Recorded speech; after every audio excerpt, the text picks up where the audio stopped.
Aloha, and welcome to the House Majority portion of Live at the Legislature. With us today is Representative Dee Morikawa. She is the Majority Floor Leader, and she represents District 16, Kaloa, Waimea, Ni'ihau, and Lehua. Welcome, Representative. Thank you for being here. Thank you. Good morning. Good morning. Well, as in your role as Majority Floor Leader, you're deeply involved in the daily business of the House. As you look back at this coronavirus restricted legislative session, how did the Capitol being closed and the necessity of health precautions affect the legislature's proceedings? Well, James, closing of the Capitol was the right thing to do in order to control the possibility of the virus coming into the building. And we need to thank the dedicated employees of our Sergeant of Arms of both the House and the Senate for their daily monitoring of every person's entry into the building. Their greetings were always a great start to the day, and we're going to miss that. We were able to focus on the work at hand without the fear of disruption from the threat of anyone bringing that virus in. Yeah, but although the public wasn't able to participate in person, technology allowed remote participation. And this just shows us how we can in the future allow for both physical and remote testimony.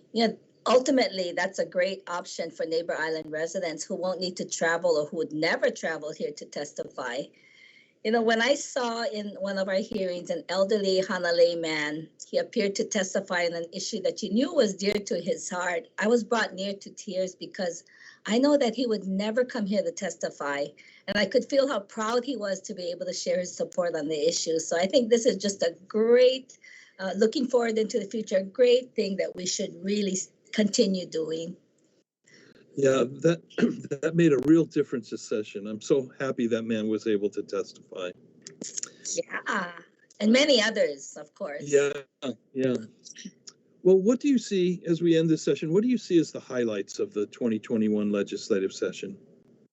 Yeah, for this session, for every session, the budget is the highlight, but more so this session because we had that extreme revenue shortfall. But our fabulous Fin and WAM people have done a tremendous job with that. And thank you to them for their very hard work. James, usually when the economy is struggling, government tries to beef it up by infrastructure projects, also known as capital improvement projects or CIPs.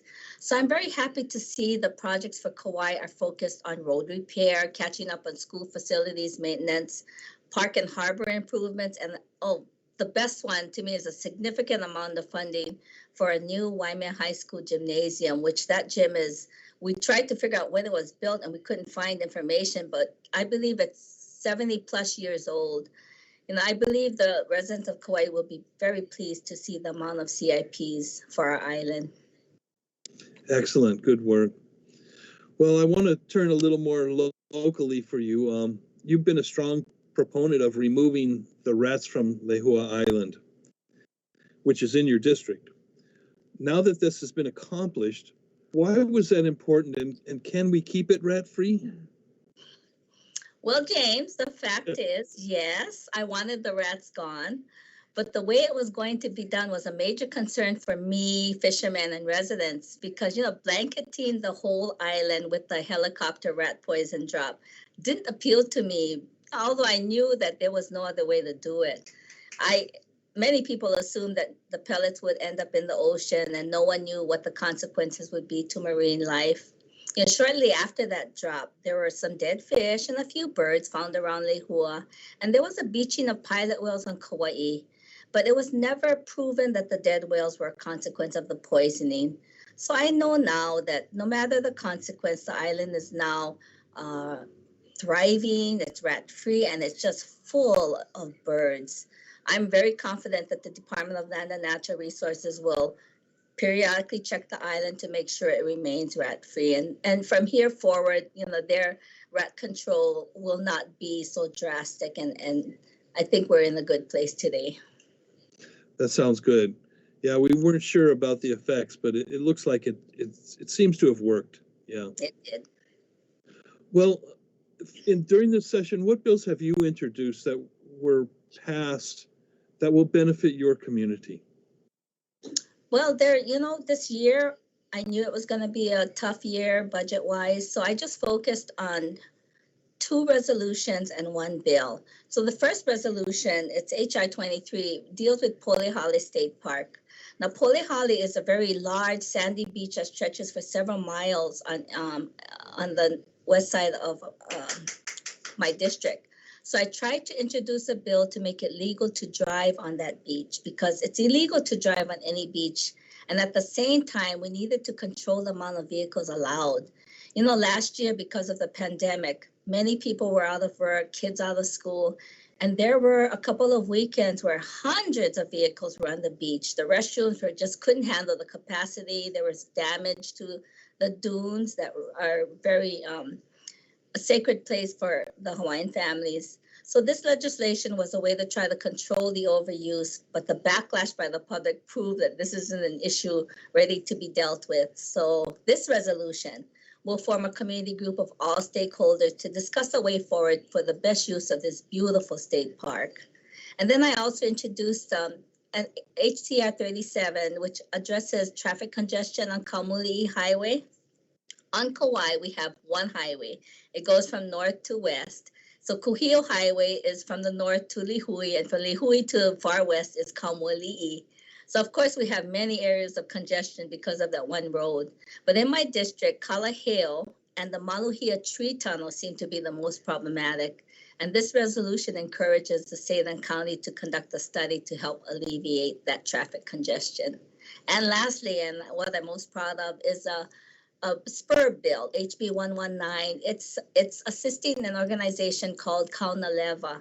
Now, this is the most exciting bill because it proposes to develop the old Kekaha sugar mill into a supply chain facilities, community marketplace, a tourist and cultural center, workforce development programs, and it'll be a hub for product creation and incubation.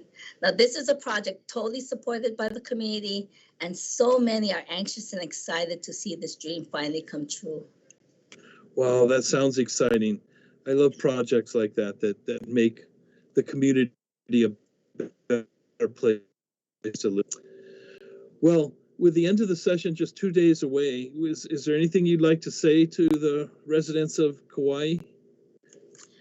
Well, I just want to say, this session has had many ups and downs. It's been stressful. There have been some understandings. People have been angry at me.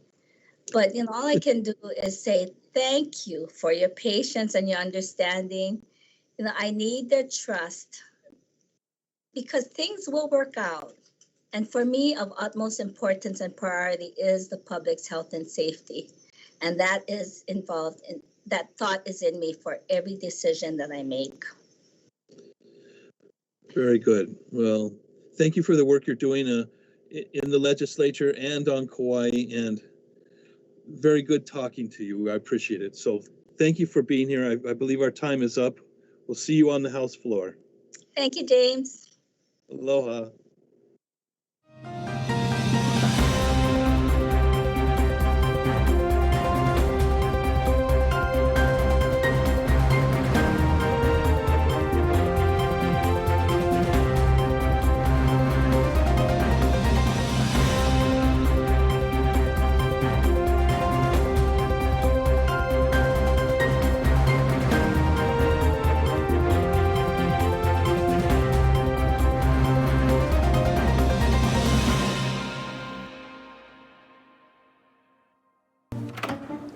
What are you doing? We have to go. I'm gonna be late for work. It's Tuesday morning. I gotta record live at the legislature on Alelo. Senate and House leadership discussing what's happening at the state capitol. So just watch it on the news tonight. Come on, let's go. Hey, this is like getting the news before it's news. If only I could get this remote to work. There. Can we go now? No DVR? No problem. Watch Wednesday evenings at 7 p.m. on Channel 49.